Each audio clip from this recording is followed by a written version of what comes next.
Dan Moskal here, and I hope you're having a great afternoon. In this video, we are going to talk about MailChimp, the autoresponder email marketing service.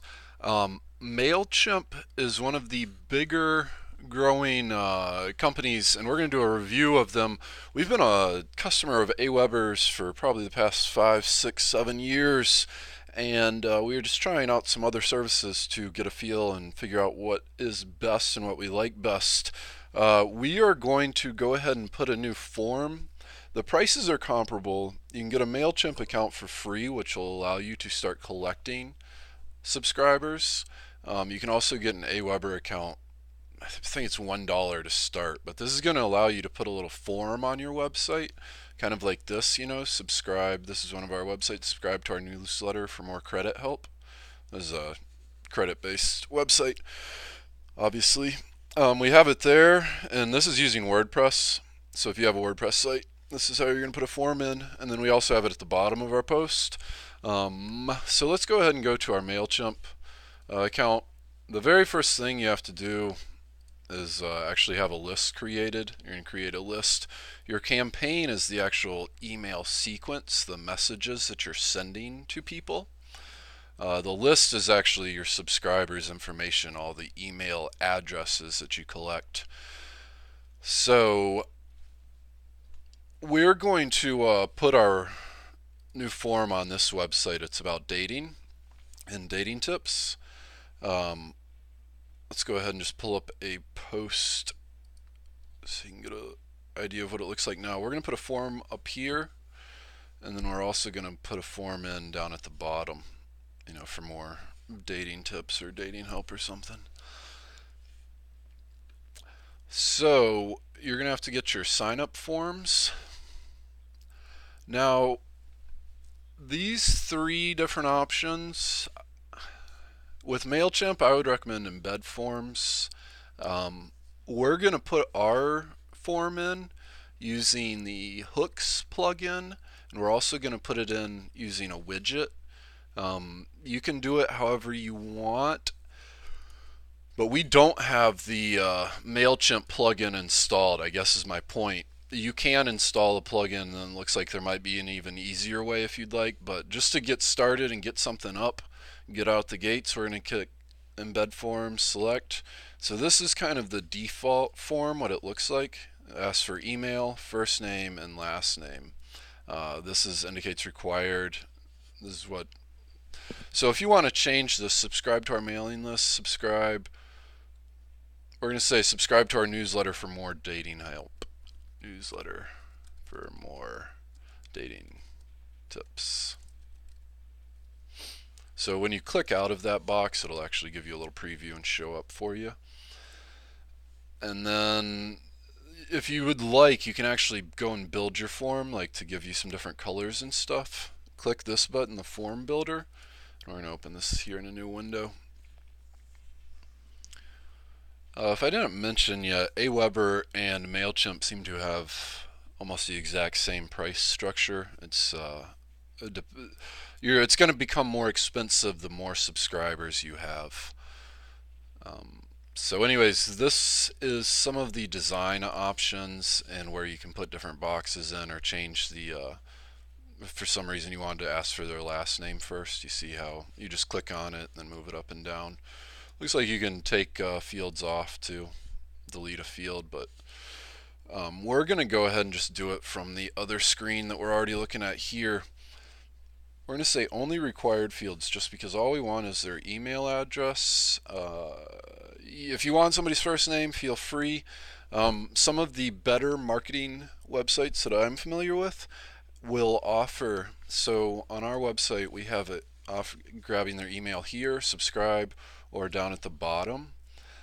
Some of the better websites I've seen, they'll have, like, say this is a card art, and I just say, just for our example, we don't have this here. Instead of just, we have a little image that says click here to get the 7 steps to fixing your credit report. And then when you click on it, it'll take you to a form, but the form will actually ask for the email, name, primary concern or primary interest, but they will also offer a form just like that where it just asks for email. So you play around and see what works best. I have yet to become familiar enough with how to test one email form against another, like a sign up form, so you can figure out what's converting the best on your website and what's helping you get the most prospects leads, like which form people like better. Aweber has a really easy way to do that, but I'm sure MailChimp does. I just haven't figured it out yet. So anyways, form options, only required fields.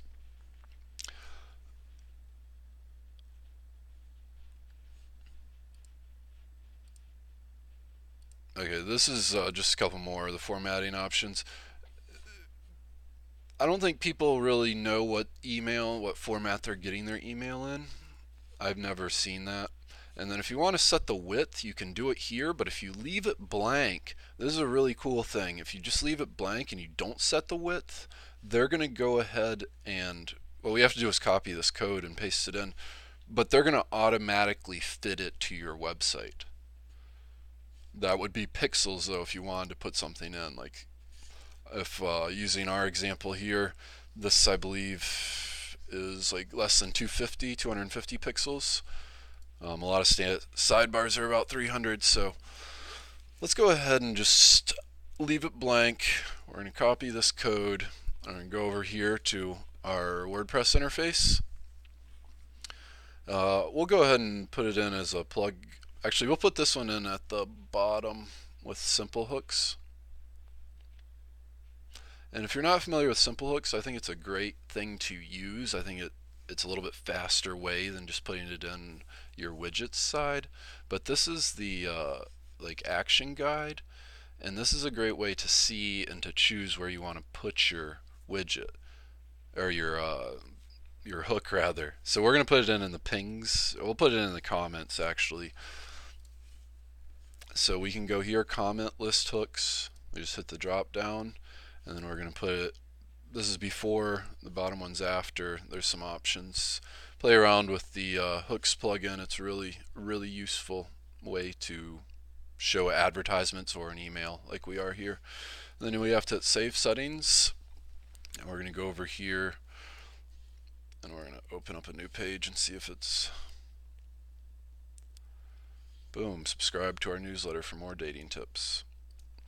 As a side note, you can see the color of the subscribe button change to our theme color, which is very convenient. I believe MailChimp must do that automatically, which is a little bit more convenient than Aweber's. So let's go ahead and stick one in on the side, on the widgets, using widgets on the sidebar.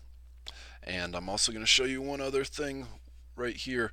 So one thing, embed form code, there's tons of different options, but we're going to click super slim because it makes it just a little bit slimmer. As you can hear, super slim. So to compare it, this is the default one, and then this is using super slim. So we're going to just put the super slim in real quick. We're going to go over to our widgets. This way we can see both of them. And get this code here. We're going to put that in as our sidebar. We'll put it at the very top. Paste it in, save. If you have a cache plugged in on your, or if you're using a cache rather on your WordPress site, you might want to turn that off for a minute.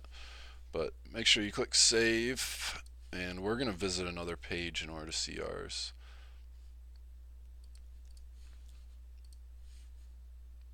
Boom, subscribe to our newsletter for more dating tips. But getting somebody's email is a great way to stay in touch. It's a great way to get prospects, and we'll talk some more here about MailChimp. They seem to be very easy to use. I really like the set form width.